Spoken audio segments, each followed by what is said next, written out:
예, 오늘 이 1시간이 될지 2시간이 될지 잘 모르겠습니다. 그 주제가. 어쨌거나 오늘 다루려고 하는 거는요, 이제껏 공부했던 것들 중에서 여러분들은 내 나름대로는 이게 다 정리가 잘 된 것 같았는데 이게 또 문제가 생겼다. 이거 어떻게 해야 되나 하고 혹시 혼동이 생기실 분도 계실지 모르겠고, 내가 옛날에 과거에 생각했던 게 맞았구나, 또 이렇게 생각하실 분도 계실지 모르겠고, 이 말을 들어보니까 이 말이 맞는 것 같고, 저 말을 들어보니까 저 말이 맞는 것 같은데 이걸 어떻게 해야 되나 하고 이제 고민이 아마 생기실 분도 계실 것 같고, 하여간 그렇습니다. 그래서 이 주제가 2000년 교회사 동안에 완전하게 해결되지 못하고 각자 나름대로 이것이 옳다 저것이 옳다라고 하는 의견이 아직도 있는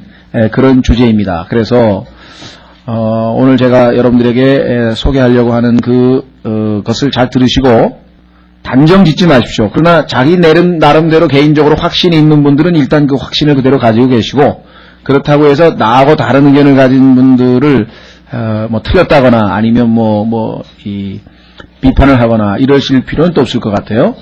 그래서 하여간 오늘 다루려고 하는 주제는 바로 우리가 로마서 4장에서 공부하고 있던 그 주제였습니다. 한번 확인해 보겠습니다. 자, 로마서 4장 2절을 보시면, 로마서 4장 2절을 보시면,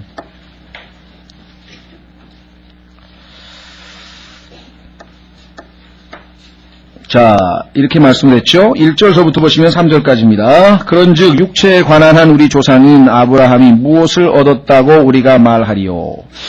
이는 만일 아브라함이 행위로 의롭게 되었으면 그 일에 대하여 자랑할 것이 없으려니와 하나님 앞에서는 없기 때문이니라. 성경이 무엇라 말하느냐? 아브라함이 하나님의 말씀을 믿음에 이것을 그에게 의로 여기셨느니라 하느니라. 이렇게 되어 있죠. 자, 3장 28절 바로 위에도 지난번 우리 3장에서 내린 결론이 3장 28절, 그러므로 우리가 결론을 내리노니 사람이 의롭게 되는 것은 율법의 행위와 상관없이 믿음으로 되느니라. 자, 여기뿐만 아니라 디도서를 비롯해서 성경에서 갈라디아서를 비롯해서 계속해서 하나님께서 바울을 통해서 우리에게 계시해 주신 신약의 핵심 교리, 그렇죠? 율법의 행위와 상관없이 오직 믿음으로, 그렇죠? 믿음을 통해 은혜로만, 그렇죠? 그래서 에베소서 2장 8절에 단적으로, 그렇죠?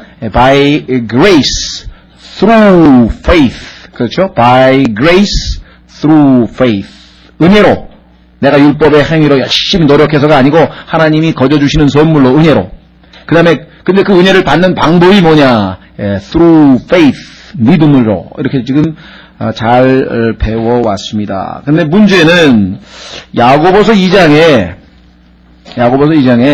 얼핏 보기에 지금 말씀하신 내용과 명백하게 모순되는, 반대되는 내용이 기록되어 있다는 것이죠. 자, 한번 확인해 보겠습니다. 야고보서 2장. 자, 야고보서 2장에 보시면은요, 21절부터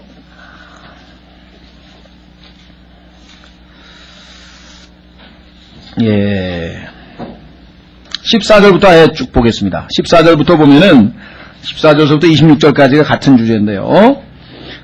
자, 내 형제들아, 사람이 믿음이 있노라 말하면서 행위가 없으면 무슨 유익이 있으리요? 믿음이 그를 구원할 수 있겠느냐? 뭔가 좀 이상하죠? 아까는 행위 없이, 율법의 행위와 상관없이 의롭게 된다고 했는데, 그리고 구원받는다고 했는데, 여기는 어떻게 된 게, 행위가 없으면 무슨 유익이 있으리요? 믿음이 그를 구원할 수 있겠느냐? 만일 형제나 자매가 헐벗고 일용할 양식이 없는데 너희 중에 누가 그들에게 이르되 평안히 떠나가라, 따뜻하게 하고 배부르게 하라 하며 말만 그렇게 하고 그 몸에 필요한 것들을 주지 아니하면, 즉 행함이 없으면 무슨 유익이 있으리요? 이와 같이 믿음도 행위가 없으면 그것만으로는 죽은 것이라. 참으로 어떤 사람은 이르되 너는 믿음이 있고 나는 행위가 있으니 행위가 없는 내 믿음을 내게 보이라. 나는 내 행위로 내 믿음을 내게 보이리라 하느니라. 내가 한 하나님이 계시는 줄 믿으니 잘하는도다. 마귀들도 믿고 떠느니라. 그러나 오 허무한 사람아, 행위 없는 믿음이 죽은 것인 줄 내가 알고자 하느냐? 우리 조상 아브라함이 자기 아들 이삭을 제단 위에 드릴 때에 행위로 의롭게 된 것이 아니냐? 내가 보거니와 믿음이 그의 행위와 함께 일하고 행위로 믿음이 완전하게 되지 아니하였느냐? 이에 아브라함이 하나님의 말씀을 믿으니 이것을 그에게 의로 인정하셨느니라 말씀하시는 성경 기록이 성취되었고 그는 하나님의 벗이라 일컬음을 받았느니라. 24절. 그런즉 너희가 알거니와 사람이 행위로 의롭게 되고, 자, 이건 완전히 아까 로마서 읽었던 거하고는 정반대 얘기죠. 행위로 의롭게 되고 오직 믿음으로만 되는 것은 아니니라. 또 이와 같이 창녀 라합이 사자들을 맞이하고 다른 길로 내보냈을 때 행위로 의롭게 된 것이 아니냐. 이는 영이 없는 몸이 죽은 것 같이 행위 없는 믿음도 죽은 것이기 때문이라. 자, 그래서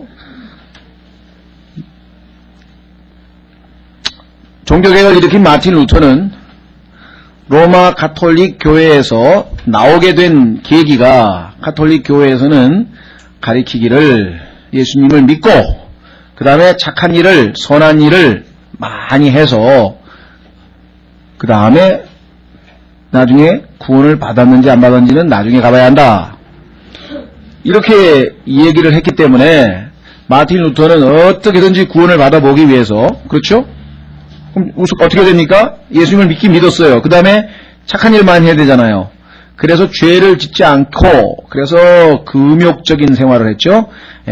막 자기 자신을 때로는 학대하기도 하고 금욕적인 생활을 하기도 하고, 그 다음에 이제 그죠? 절제하며 살며, 그 다음에 가난하게 살고 남들에게 도와주기도 하고 봉사도 하고, 하여간 착한 일은 다 골라서 했는데, 도대체 얼마만큼 해야 되냐, 이게 얼마만큼. 그 다음에 겉으로 착한 일 하면 어떻게 해요? 속으로는 때로는 막 미움도 생기고, 막 시기심도 생기고, 근데 성경에 보니까 그게 다 죄예요. 형제를 미워하는 자는 살인자라 그랬고, 여자를 보고 음욕을 보면 이미 마음에 간음하였다 그랬고, 이게 다 죄인데. 그렇죠? 그럼 겉으로만 하면 또 뭐냐, 이게 속으로 저지르는 죄는 또 어떡하고. 그래서 그냥 행위로 구원을 받아보려고 발버둥을 치는데 도저히 이게 안 되는 거예요. 불가능한 거예요. 그래서 고통스러워하는 가운데 어느 날 이 로마서 1장 16절과 17절, 오직 의인은 믿음으로 살리라, 오직 의인은 믿음으로 살리라고 하는 그 놀라운 말씀을 통해서 하나님 앞에는 율법의 행위로 의롭게 되는 것이 아니고 믿음으로 의롭게 된다고 하는 놀라운 진리를 깨달았습니다. 그래서 이것을 뭐라고 했냐면 이신칭의, 그렇죠? 믿음에 의하여 의롭다 칭함을 얻는다라고 하는 그 유명한 교리를 종교개혁의 기치로 내걸었죠. 그래서 그 종교개혁의 모토가 오직 뭡니까? 성경. 왜? 가톨릭 교회에서 가르쳐준 내용하고 성경하고 틀리다. 그래서 아무리 훌륭한 신학자고 아무리 높은 교황이고 아무리 토마스 아퀴나스 같은 성인이고 하더라도 성경하고 틀리면 안 된다. 그래서 솔라 스크립투라, 물론 이제 라틴 말입니다만 하여간 only scripture, 하여간 오직 성경. 그 다음에 율법의 행위로 노력으로 되는 게 아니다. 그렇게 해가지고는 될 수가 없다.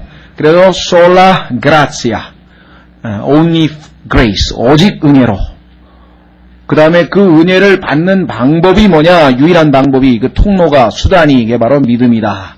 솔라 페, only faith, 이렇게. 그래서 아주 인류 역사를 뒤집어 놨어요. 그렇죠? 엄청난 파급을 일으켰고, 참 수많은 사람들이 그 놀라운 이신칭이라고 하는 진리를 통해서 은혜로, 믿음으로 구원을 얻고 지옥의 형벌로부터 면함을 받고 기뻐하고 즐거워하고 하나님 자녀가 되고, 이 엄청난 일이 벌어졌는데 가톨릭 신부님들께서 야고보서를 딱 들고 왔다, 이게 루터한테. 그리고 지금 있는 구절 다 읽어줬어요. 여기에 대해서 어떻게 생각하냐? 마틴 루터가 읽어보니까 기가 막히거든. 자기가 지금까지 한 얘기하고 반대되는 얘기가 다 써있다 이 말이에요. 그래가지고 어떻게 답변을 할 수가 없어가지고 너무너무 괴로워하다가 나중에는 할 수 없이 아주 극단적인, 그러니까 비성경적인 발언까지 서슴지 않았던, 왜냐하면 너무나 행위로 노력해서 구원을 받으려고 하던 사람이 정말 의롭게 된 그 기쁨을 누림과 동시에 이 구절을 들이대니까 어떻게 답변을 해야 되느냐. 그래서 이것 때문에 너무나 고통스러워하다가 내가 언젠가는 야고보서를 내 난로에다 불쏘시개로 그냥 태워버리겠다. 왜냐면 이거 아니다, 이건 야고보서 아니다 이거죠. 그렇게 얘기를 한 적이 있고, 심지어는 행위를 가져오는 믿음은 절대로 올바른 믿음이 아니다 하면서 하여간 비성경적인 말을 극단적으로 했는데, 이것은 뭐냐면 그냥 이 성경을 들이대면서 코너로 몰고 자꾸만 질문하니까 답은 자기는 모르니까, 해답을 모르니까 나중에는 잘못된 그런 엉터리 답변들을 해서 아주 궁지에 몰렸던 역사적인 실제 사건이 있었습니다. 영국에서도 누가 했는지 모르겠는데, 그러니까 누가 컴퓨터에다가 이걸 집어넣었대요. 그래서 컴퓨터에다가 성경을 분석을 하라고 어떻게 했는지 모르겠는데, 그런 식으로 했더니 로마서 4장과 야고보서 2장은 명백하게 모순이다. 컴퓨터도 이렇게 답변을 했다는 거예요. 우리가 봐도 겉보기에는 이 모순이 될 수밖에 없다는 거죠. 자, 여기에 대해서 이제 해결하는 이것이 과연 하나님의 말씀이 있는 그대로 둘 다 우리는 믿는데, 그렇다면 서로 모순이라는 거냐 아니냐. 그래서 이거를 이제 해결하기 위해서 여러 가지 이제 성경들을 찾고 이제 공부를 하다 보니까, 여태까지 해결책 중에 하나는 비성경적 해결책 중에 하나예요. 그것은 뭐냐면, 여기 나와 있는 거 봐라. 사람이 행위로만 의롭게 되는 게 아니라 믿음으로 의롭게 된다고 했으니, 그렇죠. 우리가 열심히 예수님을 믿은 다음에 열심히 선한 행위를 해야 된다. 그래야 나중에 구원을 받을 수가 있다. 이렇게 됐어요. 이렇게 가르치는 것은 이제 가톨릭 교회도 이렇게 가르치고요. 이제 개개인은 모르겠습니다만 하여간 공적으로는 그렇고요. 그 다음에 여호와의 증인이라든가 몰몬교라든가 하여간 착한 일을 강조하는. 근데 문제는, 그러면 여기 교회 있는 사람들은 착한 일을 강조하지 않느냐? 강조하죠. 강조합니다. 우리도 계속해서 지금 설교의 90%가 착한 일 하라는 소리죠, 지금. 다양하게 하지만. 그럼 뭔 차이냐? 착한 일이, 그렇죠? 선행이 구원의 조건이냐? 그렇게 지금 가르치는 거예요. 그렇죠? 구원의 조건. 그래야만 구원을 받는다는 얘기고, 우리 성경대로 믿는 침례교회 성도들은 구원의 열매로, 구원을 받은 후에, 오직 믿음으로 구원을 받은 후에 열매로, 결과로 나타난다. 이거 차이가 있는 것이죠. 이건 분명하게 다른 얘기입니다. 그렇죠? 네. 자, 문제는 후자가 성경적으로 분명하게 맞아요. 성경에 보면은 항상 구원을 이미 받았으니 착하게 살라고, 구원을 받았으니 경건하게 살라고, 구원을 받았으니 의롭게 되었으니, 항상 열매로, 결과로 우리의 선행에 대해서 바울 서신도 계속해서 강조합니다. 문제는 이 믿음과 선행이, 행위가 떨어지질 않아요. 항상 믿음 얘기가 나오면은 곧 몇 구절 뒤에 가면 바로 행위가 나온다. 항상. 왜? 정말 믿은 사람이라면, 우리 안에 있는 게 믿음이 진짜 참 믿음이라면 당연히 열매가 나오지 않겠죠. 씨앗을 뿌렸는데 그 씨앗이 진짜 씨앗이면 조금 있다가 싹이 나와야 될까요? 싹이 안 나오면 그 씨앗에 뭐가 잘못됐든지 뭐가 없든지 뭐가 있어야 될 거 아니냐, 그런 말이죠. 그런데 사람들은 이 야고보서를 근거로 해서 이 성경적인 진리를 무너뜨렸다. 어떻게 하느냐? 그게 아니고, 이게 의롭게 된다고 했는데, 의롭게 되려면은 조건이 뭐냐? 선행을 해야 된다 그러지 않느냐? 행위로 의롭게 된다고 여기 써 있지 않느냐? 야고보서에. 그래서 행위로 의롭게 돼야 된다고 하는 라고 하는 가르침이다. 그래서 교리를 그렇게 주장하시는 분들이 있습니다. 첫 번째로. 두 번째는 성경에 보니까 믿음으로만 의롭게 된다고 하는 가르침이 너무나 명백하기 때문에 여기서 얘기하고 있는 것은 분명히 믿음으로 의롭게 되는 것이 확실하지만 그 이후의 삶이 아까 분명히 믿음 다음에는 열매가 나와야 된다는데 열매가 안 나타난다. 예를 들면은 선하게 살지를 않는다. 올바른 행위가 안 나온다 할 경우에는 다시 뭐예요? 하나님께서 그를 심판하신다. 뭐 더 쉽게 얘기하면 지옥에 간다. 믿음으로 구원을 받았더라도 그 후에 선한 행위로 증거를 못 대면은 지옥에 갈 수 있다. 이것을 우리는 아르메니안주의라고도 하고요. 아르미니우스라고 하는 학자가 뭐 그런 주장을 했다. 자율의지를 강조하는 것이죠. 그래서 구원을 잃어버릴 수도 있다. 또 이렇게 가르쳐요. 문제는 이 두 가지는 성경적으로 봤을 때 명백하게 틀렸다고 하는 것을 우리가 입증을 할 수가 있습니다. 그렇기 때문에 이 두 가지는 분명 아니거든요. 이게 분명 아닙니다. 자, 한번 확인을 해보겠습니다. 이 문제가 사도행전 15장에서 초대교회부터 있어 왔던 문제들이에요. 그러니까 지금 우리가 이 문제를 논한다고 해서 이상할 게 하나도 없다. 왜? 처음에 교회가 생겨난 시대부터 이 문제가 두고 이게 맞냐 틀리냐 이런 문제가 논란이 있어 왔다는 것이죠. 자, 사도행전 15장에 보시면 어떤 사람들이 유대로부터 내려와 형제들을 가르치며 이르되 너희가 모세의 관례대로 할례를 받지 아니하면 능히 구원을 받지 못하리라 하매. 자, 모세의 율법을 다 지켜야 구원받는다. 그 중에 이제 할례를 대표적인 것으로 들었지만 그 이외에도 이제 다른 것도 다 지켜야 구원받는다는 얘기예요. 자, 그럼 아까 우리 로마서 3장을 비롯해서 성경 많이는 안 찾아봤지만 곳곳에 나오는 율법의 행위와 상관없이 오직 믿음으로 은혜로 구원받는다고 하고 모순되죠? 그래서 2절에 보시면 바울과 바나바와 그 사람들 사이에 적지 아니한 분쟁과 논쟁이 일어나니. 당연히 일어나겠죠. 왜? 바울과 바나바는 그게 아니다. 전혀 율법의 행위와는 상관없이 은혜로 구원을 받는다. 그렇게 얘기를 했을 거라 이 말이죠. 논쟁이란. 그러므로 형제들이 이 문제에 대하여 바울과 바나바와 자기들 가운데 몇 사람을 예루살렘에 있는 사도들과 장로들에게 보내기로 결정하니라. 얼마나 하나님께서 미리미리 다 오늘날 이런 문제가 일어날 것을 대비해서 다 이렇게 딱 회의를 소집해가지고 결론을 내리신 거죠. 그렇죠?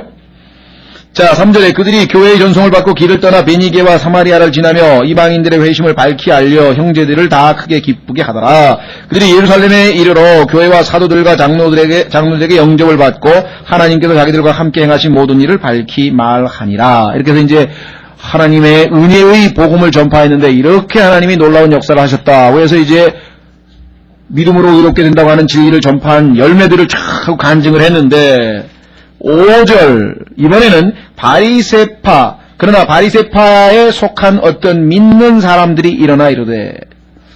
자, 그러니까 사도행전 15장 1절에 있는 사람은 행위로 구원의 조건이라 그랬죠. 행위로 구원을 받는다 이런 사람들이에요. 그렇죠? 그런데 요번에 5절에 있는 사람은 어떤 사람은 미리 믿었어요. 그러니까 믿음으로 의롭게 된다. 이걸 받아들인 사람들인데 문제는 그 이후에 어떻게 된다고요? 이르되 그들에게 할례를 주고 모세의 율법을 지키라고 명령하는 것이 필요하다 하니라.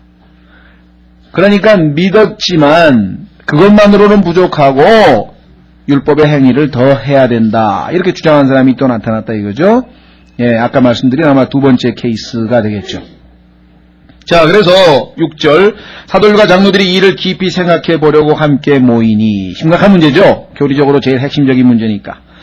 많은 논쟁이 있은 뒤에 베드로가 일어나 그들에게 이르되 여러분 형제들아 너희도 알거니와 하나님께서 이방인들로 하여금 내 입을 통하여 복음의 말씀을 듣고 믿게 하시려고 매우 오래전에 우리 가운데서 나를 선택하시고 또 마음을 아시는 하나님께서 우리에게 성령님을 주신 것 같이 그들에게도 주사 그들에게 증거하시고 믿음으로 그들의 마음을 정결하게 하시고 우리와 그들 사이에 아무런 차별도 두지 아니하셨느니라. 그런데 이제 너희가 어찌하여 하나님을 시험하여 우리 조상들이나 우리나 능히 매지 못하던 멍에를 제자들의 목에 두려 하느냐. 유대 민족 가운데 그 누구도 율법의 멍에에서 벗어나지 못하고 다 그 저주 아래 놓였던 그 쓰라린 경험이 있는데 어찌 그거를 또 지키라고 하느냐. 그러면서 결론이 뭡니까? 11절 오직 우리는 그들과 마찬가지로 주 예수 그리스도의 은혜로 구원받는 줄을 믿노라 하니라. 이방인이든 유대인이든 상관없이 모두가 다 은혜로만 구원을 받는다고 지금 결론은 내려진 것이죠. 그렇죠? 자, 그렇다면 야고보서에 나와 있는 이게 뭐냐? 분명히 행위로 그렇게 된다고 했는데, 그래서 세 번째 대안으로 나온 것이, 그동안 모르겠어요. 여기 계신 분들은 잘 모르겠고요. 제가 이 교회를 시작한 이래로 몇 번에 걸쳐서 가르쳤었고, 아마 하나님의 경륜이라든가 또 세대주의에 대한 관련된 내용들을 가르칠 때 가르쳤었고, 그 다음에 야고보서 강해를 했는데, 그때는 아예 이 구절을 직접 강해를 하면서 또한 설명을 했었고, 그래서 우리는 세 번째 대안을 받아들이겠다. 그것은 뭐냐? 이것은 교회 시대의 그리스도인들에게 해당되는 교리가 아니고 환란 시대의 유대인에게 해당되는 것 아니냐. 하나님께서 rightly dividing, 올바로 나누라고 했는데, 여기 보니까 분명히 교회 시대에 바울이 쓴 로마서 4장하고는 모순이 되니, 그렇다면 이게 해당이 우리에게 안 되는 것 아니냐. 그렇죠? 근데 그 증거가 뭐냐? 야고보서 1장 1절에 분명하게 기록되어 있지 않느냐. 한번 확인해 보겠습니다. 자, 야고보서 1장 1절.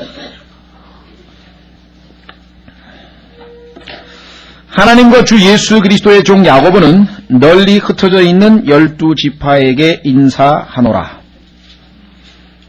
자, 분명히 여기에 12지파에게 인사하노라 그렇게 얘기를 했고, 내 형제들아 너희 여러 가지 시험에 빠질 때 이것을 다 기쁨으로 여기다 쭉 나왔다고 한다면, 우리는 이스라엘의 12지파에 해당되지 않는 사람들이니까, 그렇죠? 그렇다면 우리에게 해당이 안 되는 거 아니냐. 그래서 이스라엘의 12지파에 해당되는 사람들, 즉 유대인들은 구약시대, 그렇죠? 아까 우리 믿음으로 그렇게 되는 그 복음이 전파되기 이전에 구약시대에도 믿음 플러스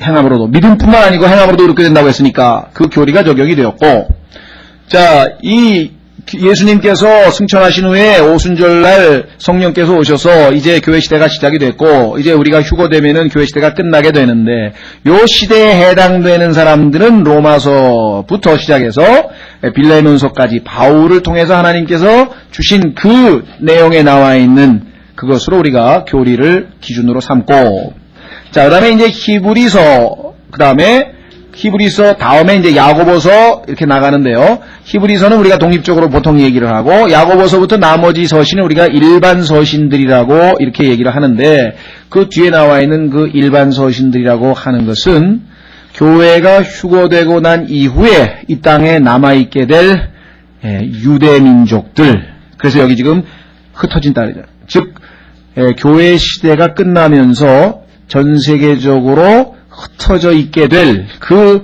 12지파에게 말씀하시는 것이다. 그리고 그 교회가 휴거되고 나면 이 땅에 남아있는 이스라엘의 12지파는 다시 구약의 언약으로 다시 돌아가서 믿음뿐만 아니라 거기에 율법의 행위가 요구되어진다. 이렇게 지금 우리가 해결을 보았고, 그 증거로서 성경에 보니까 구원을 받는데 행위가 요구되어지는 것 같은 구절들이 상당히 많더라. 그래서 구체적으로 다 찾은 사람들은 약 200여 구절이 되지 않느냐 이렇게 지금 얘기를 합니다. 그런데 그런 내용들이 신약 성경에서는 주로 야고보서 또는 히브리서, 그 다음에 기타 나머지 일반 서신서들에 주로 많이 있다. 물론 계시록에도 있고요. 우리가 이제 그래서 이제 하나님께서 올바로 나누라고 했기 때문에 올바로 나누었더니 모순이 안 되고 별 문제가 안 된다. 이렇게 지금 해결을 보았죠. 그렇죠? 지금까지. 근데 이제 문제는 어디에 있느냐? 야고보서를 비롯해서 히브리서도 마찬가지입니다만은 베드로전서도 그렇고요. 쭉 읽어보면 분명하게 우리하고 똑같이 구원받은 사람들에게 쓴 대상으로 했다고 하는 증거들이 여러 곳에 나온다는 거죠. 뭐 다 찾지는 않겠습니다. 오늘 야고보서만 하겠는데요. 한 구절만 보십시오. 베드로전서 1장을 한번 보십시오.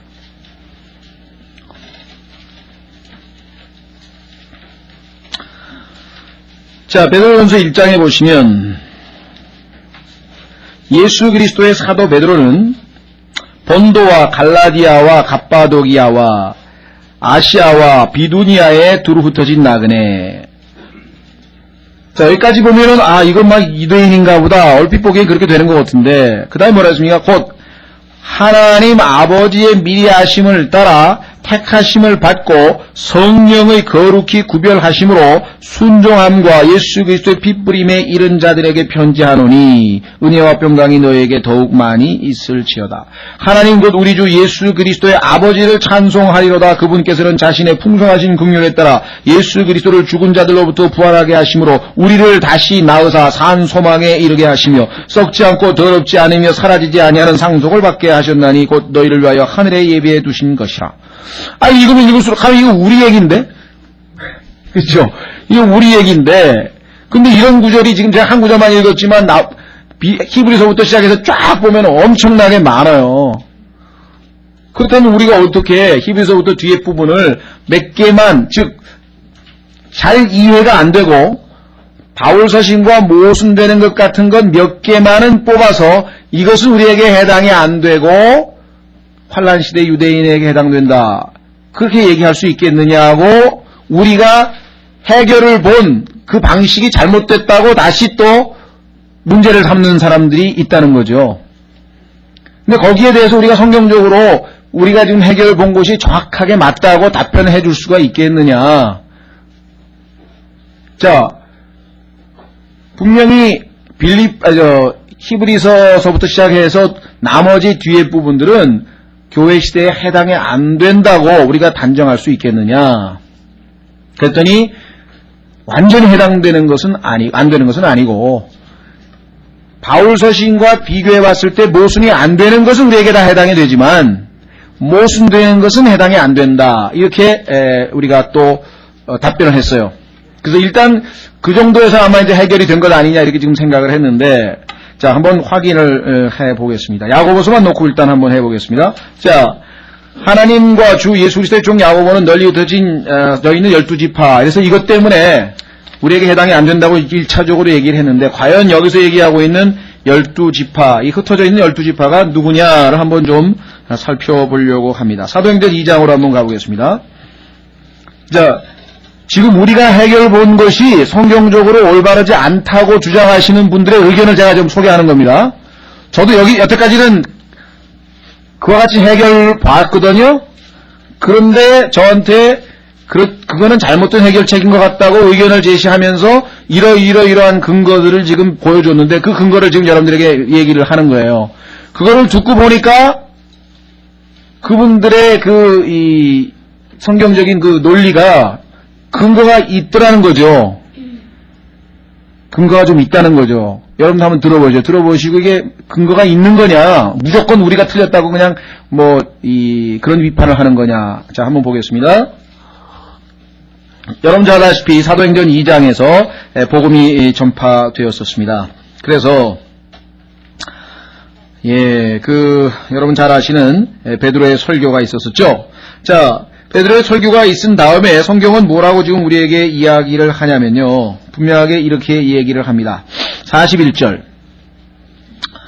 사도행전 2장 41절에 보시면 베드로가 지금 설교를 하고 했는데 지금 끝났죠? 그런데 뭐라고 지금 얘기를 하냐면 그때 그의 말을 기쁘게 받아들인 사람들이 침례를 받으매 바로 그날에 3,000혼가량이 그들에게 더해지니라. 자, 그런데 이 더해진 사람들이 오늘날 우리와 같이 구원받은 교회냐 아니냐. 자, 47절. 하나님을 찬양하고 온 백성에게 호감을 얻으니 주께서 구원받아야 할 사람들을 날마다 교회에 더하시니라. 자, 그렇다면 이게 분명히 교회의 일부이구나. 그렇죠? 유대인이지만 여기 나와 있는 건 전부 유대인들이에요. 왜냐하면 사도 베드로가 설교할 때 너희 유대인들아, 너희 이스라엘 사람들아 들어라 하고 지금 전부 유대인들만 놓고 설교를 한 거예요. 그 다음에 사도행전 3장에서부터 7장까지 쭉 보면은 이방인 얘기가 한 번도 안 나와요. 전부 다 복음이 유대인들에게 전파가 된 거예요. 왜? 로마서에서 보면은 첫째는 유대인에게요. 그 후에 헬라인이라고 그랬죠. 그러니까 지금 이방인들에게 지금 복음이 처음 전파된 것은 사도행전 8장의 이디오피아 넷이란 말이에요. 그 전까지는 계속 지금 유대인들에게 지금 복음이 전파되고 있는 상황입니다. 그렇죠? 예. 자, 그런데 사도행전 8장에 가면은 보십시오. 이들이 복음을 전했는데 얼마나 많은 방해를 받았는지 굉장히 그 큰 어려움이 이 교회, 예루살렘에 있는 교회에 발생했습니다. 핍박을 엄청나게 받은 거죠. 방해를. 자, 그래서 사도행전 8장 1절에 보시면 이렇게 기록되어 있습니다.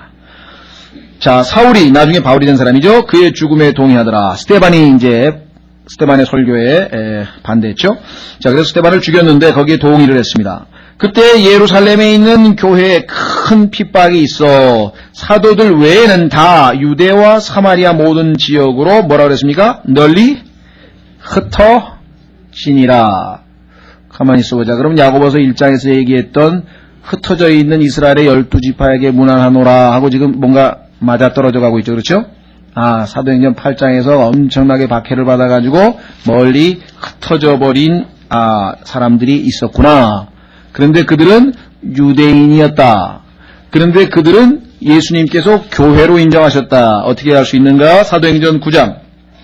사도행전 9장에 보면은 사도 바울이 이 예수 믿는 그리스도인들을 박해하는데 예수님께서 뭐라고 얘기를 하시냐면요. 자, 사도행전 9장에 보면은요. 3절. 사도행전 9장 3절에 사울이 길을 가다가 다마스커스에 가까이 이르니 갑자기 하늘로부터 빛이 나와 그를 둘러 비추더라. 그렇죠? 예. 그가 땅에 쓰러져 들음에 한 음성이 있어 그에게 이르시되 사울아 사울아 어찌하여 내가 나를 핍박하느냐 하시거늘. 자, 바울은 지금 예수 그리스도를 믿는 사람들을 핍박했는데 예수님께서는 왜 나를 핍박하냐. 나중에 신약시대의 교리를 공부해 보니까 예수 그리스도께서는 교회의 머리 되시고 모든 그리스도인들은 예수 그리스도의 몸이라고 하는 사실을 알게 됐죠.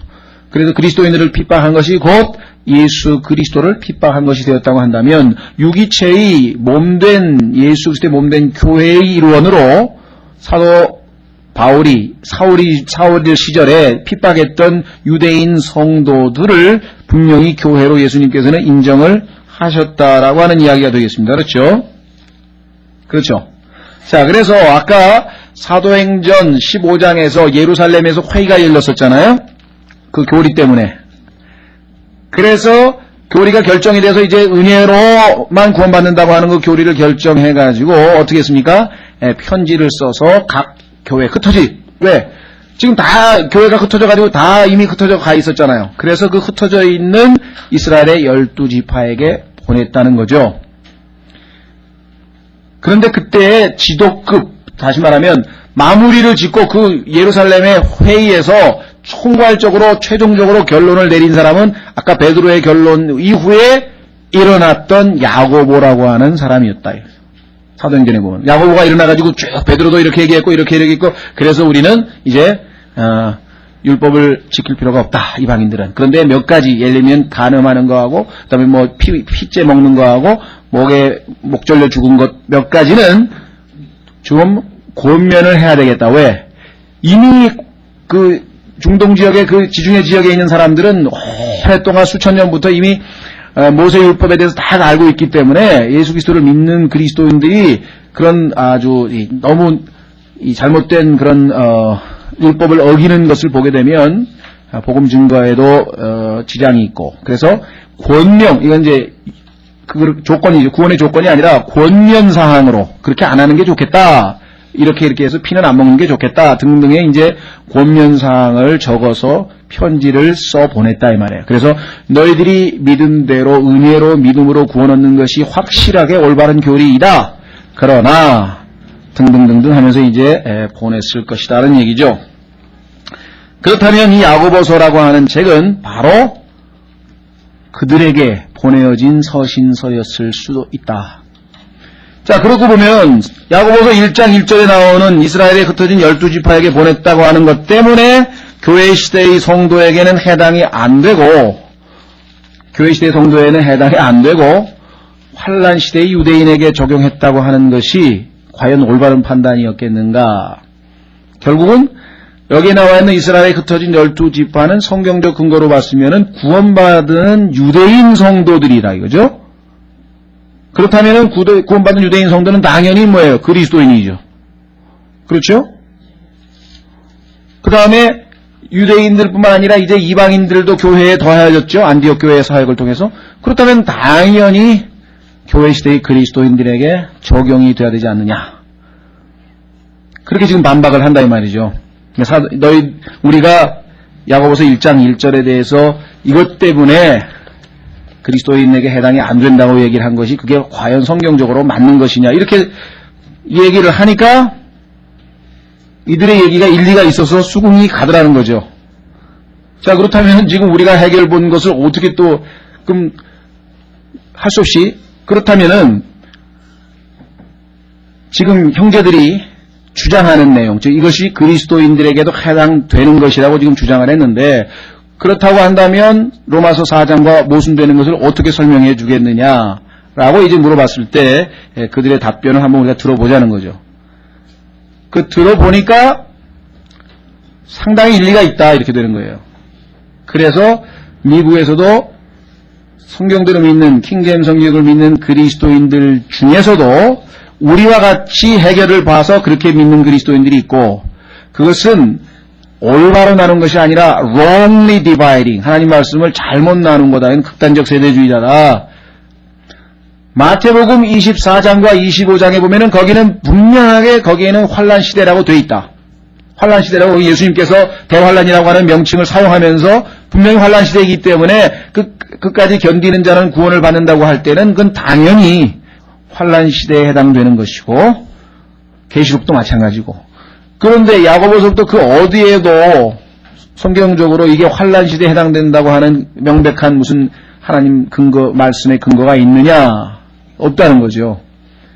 그래서 우리가 이 야고보서 1장 1절 이 한 구절을 가지고 이것은 환란 시대의 유대인에 대한 교리라고 단정 짓는 것이 너무 성급한 결론이다. 이렇게 해서 지금 그렇지 않다라고 지금 우리에게 설명을 합니다. 한번 이제 그러면 이분들의 한번 견해를 한번 지금 들어보려고 합니다. 자, 야고보서 한번 가보시죠. 흥미가 진진하십니까? 그러면 어떡하지? 내가 미리 이미 완전히 정해놨는데 이제 와서 또 바꾸라는 소리야. 이게 지금 벌써 당황해 하시는 분이 있는데요. 바꾸고 또 바꿔도요, 틀리면 바꾸는 거죠.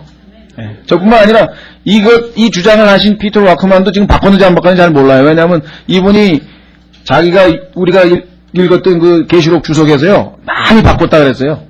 새로 지금 냈거든요? 많이 바꿨다 그랬다. 왜냐하면 성경을 50번 읽었을 때하고 100번 읽었을 때하고 달라지겠죠. 이게 옛날에 50번 읽었을 때는 이게 맞는 줄 알았더니 100번 읽어보니까 이게 아니구나. 그러면 고쳐야 되겠죠. 그럼 또 어떤 분들은 그러면 150번 읽을 때 또 달라지겠네? 달라질 것도 있을지도 모르죠. 우리가 어떻게 알아요? 베드로도 바울이 쓴 걸 보고 너무나 어려워가지고 억지로 풀지는 말라 이게 얘기했었단 말이죠. 그래서 참 조금 민망스럽기도 하고 근데 과거에는 그게 맞는 것처럼 막 그렇게 그냥 입에 거품을 불고 외치더니 어떻게 이제 와가지고 딴소리냐. 뭐 거기에 대해서 할 말은 없죠. 그때는 그게 옳은 건 줄 알고 외친 걸 어떡하란 말이에요. 그러나 끝까지 나는 죽었다 깨도 그거다 이렇게 안 붙들고 틀렸으면은 분명하게 그때 이 말씀을 들어보니까 틀린 것 같다. 지금도 뭐 틀렸다고 단정하는 건 아니에요. 왜냐하면 그 이외에도 이것이 대환란 시대의 유대인에게 해당된다고 증거하는 그 논증이 책으로 막 엄청나게 두껍게 또 많아요. 그러니까 그걸 들어보면 그것도 결코 틀린 얘기를 하는 게 아닌 것 같거든요. 그래서 우리가 하여간 열린 마음으로 들어보시고 나는 지금 현재 얘기를 들어보니까 이것 중에서 이쪽이 맞는 것 같다라고 만약에 생각이 되시면 그렇게 받아들이시고, 아니야 나는 아직은 확실치가 않다 그러면은 그냥 유보 상태로 좀 두시고, 그래서 계속해서 주님께서 확실하게 우리에게 알려주실 때까지 좀 기다려야 되겠다, 그런 생각이 좀 듭니다. 다만 야고보서 1장 1절에서 그 한 구절을 가지고 우리가 너무 가볍게 생각한 거 아니냐, 쉽게 결론을 내려버렸다라고 하는 생각은 좀 듭니다. 그렇죠? 그래서 자, 한번 보시겠습니다. 야고보서의 경우에도요, 몇 구절 한번 보겠습니다. 우선 2장 1절을 보시면요, 2장 1절에 내 형제들아 영광의 주 우리 주 예수 그리스도, 여기는 지금 예수 그리스도를 믿는 믿음이라 그랬는데, 지난번에 말씀드린 것처럼 어부가 되면 예수 그리스도의 믿음이라 그랬죠. 예수 그리스도의 믿음을 너희가 가졌으니, 가만히 있어봐. 그럼 이 사람들 예수 그리스도의 믿음을 가진 사람 우리하고 똑같은 교회 시대의 성도네. 그렇죠? 자, 그 다음에 또 이 교회 시대의 성도들에게 해당 된다라고 하는 구절들을 좀 몇 가지도 한번 살펴보죠. 한번 보겠습니다.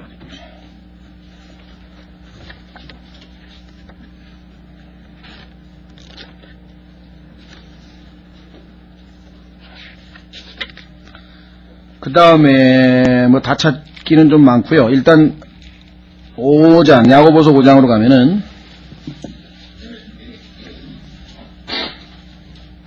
여러분과 제가 세대주의를 공부할 때 교회가 휴거된 이후에 이제 환란, 야곱의 환란이 시작된다고 우리는 분명하게 배웠는데, 문제는 왜 야고보서 5장에서 교회의 장로들이 등장하느냐. 야고보서 5장 14절. 그렇죠? 자, 야고보서 5장 14절을 보니까 너희 가운데 병든 자가 있느냐 그는 교회의 장로들을 청할 것이요 장로들은 주의 이름으로 그에게 기름을 바르며 그를 위하여 기도할지니라.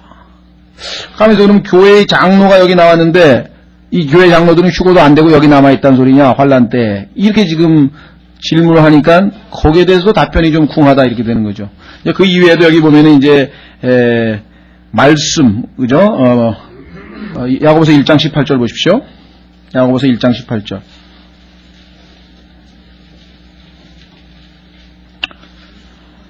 자, 그분께서 자신의 뜻에 따라 진리의 말씀으로 우리를 낳으셨으니, 뭐 그리스도인 얘기 아니야 이거. 그렇죠? 자, 그래서 이제 우리가 이들이 주장하는 내용들을 야고보서 2장으로 가서 한번 좀 살펴보겠습니다. 자, 야고보서 2장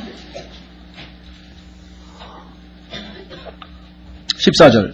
내 형제들아 사람이 믿음이 있노라 말하면서 행위가 없으면 무슨 유익이 있으리요? 믿음이 그를 구원할 수 있겠느냐? 여기서부터 우리는 아주 뭐랄까 굉장히 당혹스럽죠. 그렇죠? 야, 가만히 있어봐. 지금 이게 무슨 얘기냐? 그렇죠?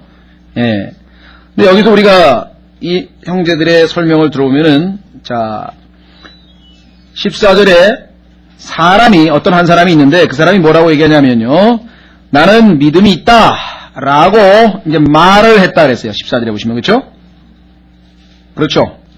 예. 그렇게 지금 말을 했다 이 말이죠. 그런데 성경에 보면은 믿음은 아까 얘기한 것처럼 열매로서 선한 행실이, 그렇죠? 그것을 성경에서는 믿음의 행위라 해서 믿음의 행위. 한번 확인해 보겠습니다. 데살로니가 전서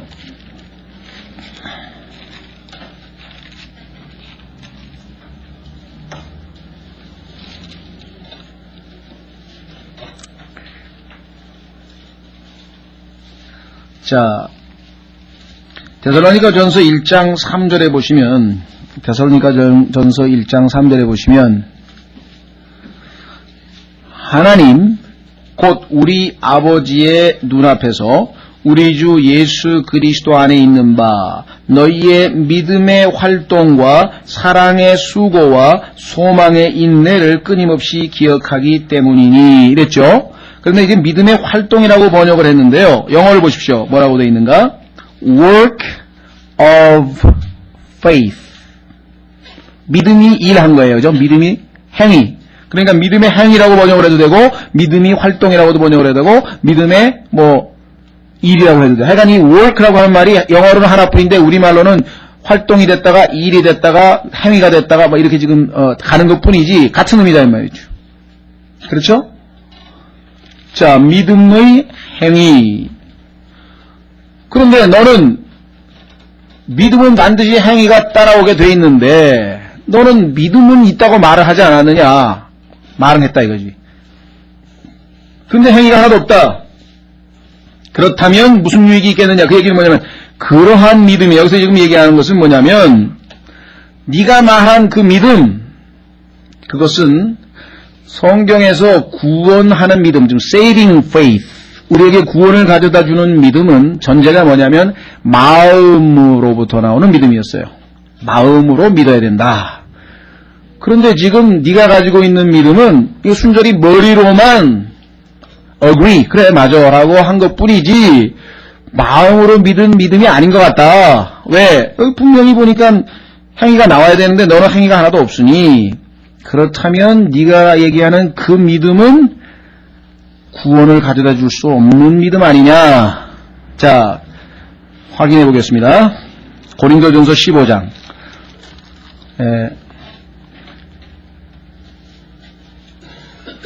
저기 정fun의 형제 뒤에 계셔요? 이게 주제가 중간에 끊어지면 안 될 것 같아서 쭉 일단 다 해놓고 좀 교제와 식사를 들으신 것도 교제하시면서 밥도 좀 천천히 먹었으면 좋겠습니다. 오늘 특히 결혼식 갔다 오신 분들은 또 금방 또 먹기도 그렇고요. 왜냐면 이게 지금 30분 쉬었다가 얘기하게 되면은 이 흐름이 깨질 것 같거든요. 일단 하여간 끝까지 나가봐야 될 것 같으니까 녹음을 계속 하세요. 1시간 끝나면 다음 테이프로 바꿔가지고. 예. 자, 고린도전서 15장 보시면은요. 1절, 2절. 이게 지금 2000년 동안 해결이 안 된 문제를 다루고 있기 때문에 아주 진지하고 열린 마음으로 주님의 은혜를 간구하면서 저도 기도 많이 했어요. 하나님. 아니, 나도 양쪽 얘기를 들어보니까 어떤 게 맞는지 100% 확신이 안 서는데 이걸 어떻게 가르칩니까? 하나님께서 하신 얘기가 그냥 현재 아는 대로 얘기하라 얘기야. 이 사람들은 이렇게 얘기하고 저 사람들은 저렇게 얘기한다. 성경은 근거가 이렇다고 한다. 거기까지밖에 제가 여러분들에게 지금 할 수 있는 상황이 아닙니다. 그렇죠? 자, 보겠습니다. 사도행전 15장, 죄송합니다. 고린도전서 15장 1절 보시면 또한 형제들아 내가 너희에게 선포한 복음을 너희에게 밝히 알게 하노니 너희 역시 이 복음을 전해받았으며 현재 그 가운데 서 있느니라. 너희가 만일 내가 선포한 것을 기억하고 헛되이 믿지 아니하였으면 또한 그 복음으로 구원을 받았느니라. 그 얘기는 또 뭐예요? 헛되이 믿는 사람도 있다는 얘기죠. 엉터리 믿음도 있다는 얘기죠. 머리로는 끄떡끄떡 했는데 실제로는 마음이 전혀 움직이지 않은 경우도 있다는 얘기죠. 그렇죠? 자, 고린도 후서 13장. 고린도 후서 13장.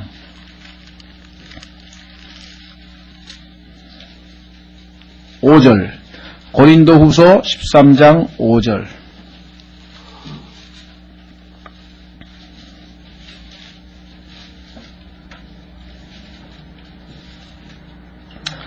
자, 너희가 믿음 안에 있는지 너희 자신을 살펴보고 너희 자신을 입증하라. 지금 야고보서 2장에 나와 있는 얘기는 바로 이 얘기라는 거죠. 네가 지금 말은 분명히 예수님 믿는다고 했는데 그걸 한번 입증을 해봐라. 그래서 이 야고보서에서는 뭐라고 나오냐면요. Show me. 보여달라 이게. 그래, 하나님은 전지전능하셔서 네 마음속에 믿어서 의롭게 된 거를 다 아시겠지만 나는 모르니까 나에게 한번 좀 그 증거를 보여달라. 믿었다는 것을 좀 보여달라. 입증해달라. 예수 그리스도께서 너희 안에 계신 줄 너희가 스스로 알지 못하느냐? 그렇지 않으면 너희는 버림받은 자니라. 그러니까 의외로 우리는 이것을 professing Christian이라는데요. 입으로는 믿는다고 말은 하는데 실제로 마음으로는 안 믿은 사람들이에요. 그런 사람들이 우리 주변에 많이 있고 과거에 여러분과 저도 모르겠어요. 여러분 그런 경험이 있는지. 저는 그런 경험이 있거든요. 저는 옛날에 그 이화여대에 있는 그 대학교회라고 그러죠. 감리교회인데요. 거기서 뭐 김동길 선생이 설교하는 것도 듣고 교목인 김흥호 목사 설교하는 것도 들었어요. 근데 예수님께서 보혈로 우리 죄를 씻으시고 우리가 우리 죄 때문에 예수님이 십자가에 죽으시고 그런 얘기는 거의 못 들었어요.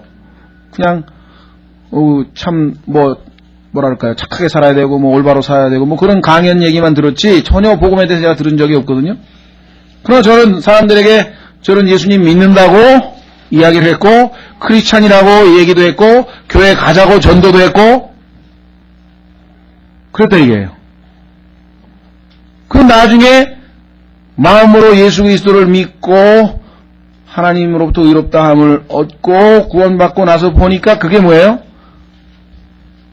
여기 얘기하는 나에게 구원을 가져다주는 그런 믿음이 아니라 헛된 믿음이었다. 헛된 믿음. 그렇죠? 자, 그래서 지금 이 야고보서에서 지금 질문하고 있는 거는 그 믿음의 입증에 관련된 얘기를 하는 것이지 처음으로 안 믿던 사람이 행동을 잘 해가지고 노력을 잘 해가지고 선행을 많이 해가지고 그러면 의롭게 된다. 그 얘기가 지금 전혀 아니다. 왜? 자, 야고보서 1장에 보시면은요. 2절에 야고보서 1장 2절에 네 형제들아 너희가 여러가지 시험에 빠질 때 그것을 다 기쁨으로 여기라. 그러면 여긴 시험에 빠진 사람 믿음을 가지고 신앙생활을 하다가 그렇죠? 시험 하나님께서 믿음을 테스팅한다 이 말이죠. 자, 하나님께서 아브라함의 믿음을 의롭다고 여기셨어요. 그러면 지금 하나님께서 아브라함을 의롭다고 여기셨다고 하는 얘기는 지금 창세기 15장에 나와요. 그럼 창세기 17장에서 할례의 언약을 체결할 때도 또 하나님께서 그의 믿음을 보시고 또 의롭다고 하십니다. 그 다음에 창세기 22장에 가서 이제 이삭을 바침으로 또 의롭다 하시는 거예요. 그럼 지금 의롭다 몇 번이에요? 그러니까 처음에 우리가 오직 믿음으로 하나님 앞에 은혜로 의롭다함을 얻었는데 그 이후에 우리의 삶에서 그렇죠? 하나님께서 내가 하나님의 의로운 행위가 나에게서 나타나면 하나님께서 나를 보고 또 넌 의롭게 살았구나. 의롭다. 또 그 다음에 창세기 22장에서 또 그와 같이 하나님의 말씀에 또 의롭다. 그러니까 우리의 삶에 있어서의 그 신앙을 평가하시는 의롭다고 하는 얘기지, 그게 어떻게 처음에 구원받을 때의 칭의에 해당되는 거냐. 그래서 우리는, 성경에서 믿음으로 의롭다고 하는 그것은 오직 구원받을 때에 해당되는 것뿐 아니냐. 이렇게 지금 우리가 생각을 하는데, 성경에 보니까 그렇지 않더라. 왜? 자, 우리가 죄인이었다가 믿음으로 하나님께서 우리를 죄였다고 선언하셔서 의롭게 되는 그거 한 가지만 알고 있는데 성경에 보니까 예수님께서도 의롭다고 칭함을 받았다고 되어 있다. 그럼 예수님께서 한 번도 죄를 지으신 적이 없고 죄를 알지도 못하신 분이신데 아니 어떻게 해서 예수님께서 justified가 되냐 이 말이에요. 그렇죠? 자, 디모데전서 3장 16절 찾지 마십시오. 지금 흐름을 놓칠까봐. 거기에 보면은 예수님께서 이 땅에서 그죠? 성령으로 말미암아 이제 잉태돼서 태어나서 쭉 기록된 다음에 뭐라고 되냐면은 성령 안에서 의롭게 되시고 이렇게 돼요. 그 얘기는 뭐냐면 이 땅에서 33년 반 동안 살아가실 때 성령께서 33년 반 동안에 예수님이 생활하신 모든 것을 철저하게 감독하고 지켜봤는데 100% 죄가 없더라. 그래서 예수님은 의롭다고 인정을 받은 거예요. 그러면 예수님이 죄가 있다가 은혜로 의롭다함을 얻은 거냐? 아니라 이 말이죠. 자, 뿐만 아니라 하나님께서도 성경에 보면 의롭다고 하는 얘기가 나와요. 물론 이 복음서에도 보면은요, 사람들이 예수님의 말씀을 딱 듣더니 하나님을 의롭다 하더라 이렇게 나와요. 왜? 예수님이 하신 말씀 들어보니까 하나님은 의로우신 분이더라. 이렇게 해서 justified라는 말이 또 한 번 나와요. 그뿐만 아니라 로마서 3장 4절 이거 한번 찾죠. 이거는 성경에 보니까 하나님은 죄가 없으신데 어떻게 하나님은 의롭다함을 받느냐 이 말이죠. 로마서 3장 4절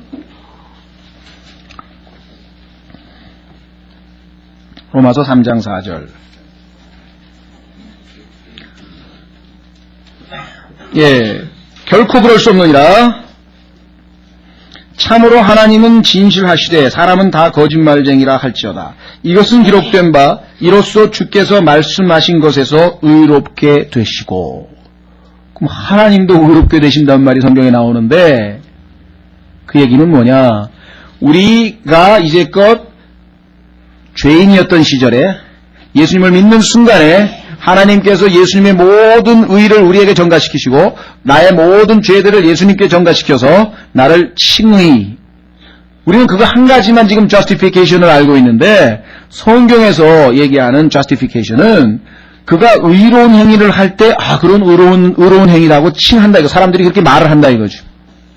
예수님이 하셨을 때도 사람들이 그렇게 얘기했고 성령님도 예수님의 삶을 보고 그렇게 얘기했고 나중에 마지막에 하나님께서 백보자 심판할 때도 심판받는 죄인들이 하나님 의로우십니다. 내가 틀렸고 하나님 이렇게 얘기한다 이 말이죠. 그렇다면 이 야고보서의 경우에도 자 하나님 앞에 의롭다함을 얻는 것 그것은 우리가 칭의 구원받는 순간이에요. 그런데 그 다음에 정말 그 구원받은 칭의를 얻었다고 하는 증거를 사람들은 모른다 이거죠. 그래서 그 사람들 앞에서 우리가 가만있어 저 사람 저렇게 행동하라고 우리가 야 정말 예수 믿었다 그러는데 뭔가 다르긴 다른데 라고 사람들에게 입증하는 거 쇼 보여주는 거죠. 그렇죠? 그래서 여기서 야고보서에서 믿음으로만 의롭게 되는 게 아니라 행함으로 의롭게 된다고 하는 것은 아까 얘기한 것처럼 믿음 후에 열매로서 나오는 의로운 행동에 대한 얘기지 여기는 지금 우리가 구원받는 얘기가 아니다. 문맥에서 지금 그 얘기를 하는 거예요. 예, 지금 제가 들은 이제 설명입니다. 그렇죠? 근데 구원 설명하실 때 그런 거 비슷한 거다. 예. 그래서 의롭게 일단 받은 사람인데 생활할 때 진짜 의롭게 행동하니까 그 사람 참 의롭다. 예, 그렇죠. 구원도 이제 최초에 우리가 죄로서 구원받은 때가 있지만 어려울 때 그때도 구원받았다 그럴 때 그 구원 쓰듯이 예. 그런 뜻의 의미가 그렇죠. 그러니까 여기서 지금 얘기하는 것은 처음에 죄인이 의되는 그 얘기가 아니고 문맥이 다르다고 지금 주장을 하는 거죠. 예. 자, 그래서 한번 보겠습니다. 14절 다시 야고보서 2장으로 가셔서요. 폭내용적인 테이프 바꿔야 되면 바꾸세요. 또 이거 못 들은 사람 계셔가지고 나중에 이게 지금 사실은 교회에서도 얘기를 해야 되는데 제가 정리가 안 됐기 때문에 나중에 기도하면서 천천히 하려고 그랬는데 이 로마서 공부를 하다 보니까 이게 안 하고 넘어갈 수가 없어서 지금 여기 계신 분들에게만 지금 일단 하는데 관심 있는 분들은 테이프를 들으면서 자기가 한번 생각할 수 있는 기회를 드리는 게 좋을 것 같아서 지금 녹음을 지금 잘 하고 있는 중입니다. 지금. 자, 14절에 나와 있는 믿음은 이 야고보서를 쓴 저자는 그런 믿음, 그 헛된 믿음 그런 믿음은 구원할 수 없다. 지금 그런 얘기를 하는 거예요. 믿음의 종류가 틀리다고 하는 것이죠. 그렇죠. 자, 15절 만일 형제나 자매가 헐벗고 일용할 양식이 없는데 너희 중에 누가 그들에게 이르되 평안히 떠나가라. 맞는 얘기했죠. 그렇죠? 평안히 떠나가라. 그 다음에 따뜻하게 하고 배부르게 하라. 밥 많이 먹어라. 그거 틀린 말이니까 그것도 맞는 말이죠. 하며 근데 이게 뭐냐면 여기도 say가 들어가 있어요. 말은 그렇게 했어요. 그러면 그 사람이 그렇게 할 수 있도록 어떻게 해야 돼요? 뭐 돈을 줘서 먹게 해줘야 될 거 아니에요. 아니면 옷을 줘서 입혀주든지. 그런데 그렇게 하며 그 몸에 필요한 것들을 주지 아니하면 무슨 유익이 있으리요. 이와 같이 믿음도 행위가 없으면 그것만으로는 죽은 것이라. 그러니까 네가 가지고 있는 믿음이 그게 정말로 합당한 믿음이라고 한다면 당연히 뭔가가 나와야 되지 않겠느냐. 자, 그래서 야고보서는 이와 같이 합당한 행위로 우리의 믿음을 입증하는 것이고, 그렇죠? 요한 1서에서 얘기하는 것은 뭐냐면 네가 정말 구원받은 믿음을 소유한 사람이라면은 형제들을 사랑해야 된다. 형제들을 사랑하지 않으면 그 얘기를 지금 하는 거예요. 한번 확인해 보겠습니다. 요한 1서. 이게 지금 우리가 요한일서 3장, 죄송합니다. 5장. 요한일서 5장 1절. 요한일서 5장 1절. 요한일서 5장 1절. 누구든지 예수님께서 그리스도이심을 믿는 자는 우리죠. 하나님에게서 난 자니, 그렇죠. 거듭났죠, 우리. 또한 낳으신 그분을 사랑하는 자마다.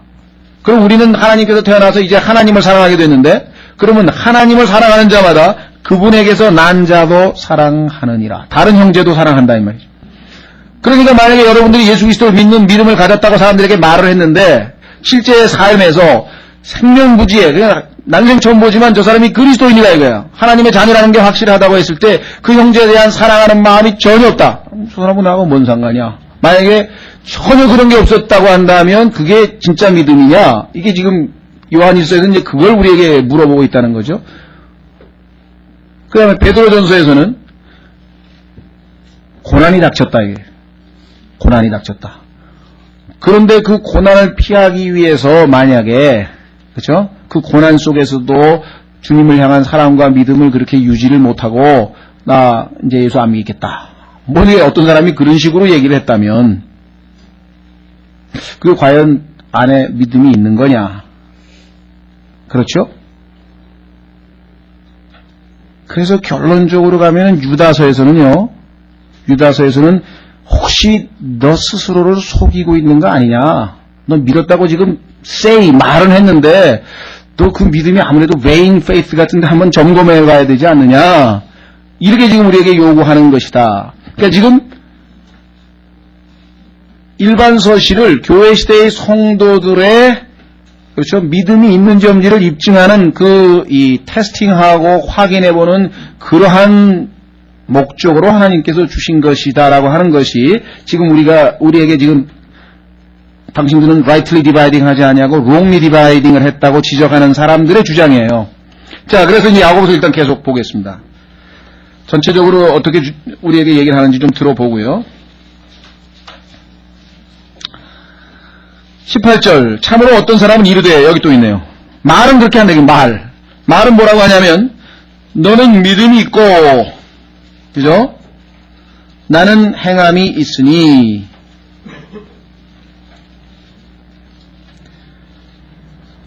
행위가 없는 내 믿음을 내게 보이라. 나는 내 행위로 내 믿음을 내게 보이리라 하느니라. 자, 그러니까 제대로 믿은 사람은 뭐라고 얘기하냐면 너는 믿음이 있고 나는 행위가 있는데 너는 뭐라고 했습니까? 행함 없이 너의 믿음을 나에게 보여달라. 그 얘기는 뭐냐면 그건 불가능하지 않느냐 이 말이에요. 왜냐면은 네 안에 있는 믿음을 나에게 보여주려면 그 믿음의 증거로서 네가 의로운 행위를 하는 걸로 보여줘야지 그냥 말로만 나는 믿음이 있어 그 얘기만 해가지고서 어떻게 보여주느냐. 그러니까 나는 어떻게 했냐. 나는 내가 안에 믿음이 있다는 사실을 사람들에게 어떻게 하냐면 행함으로 보여주겠다. 이게 지금 얘기한 거예요. 뭐냐면 나는 내 행위로 내 믿음을 내게 보이리라. 자, 행함을 통해서 보았느냐? 내가 믿음 가지고 있다는 사실을 보았느냐? 라고 내가 입증을 하겠다. 예. 멈추세요.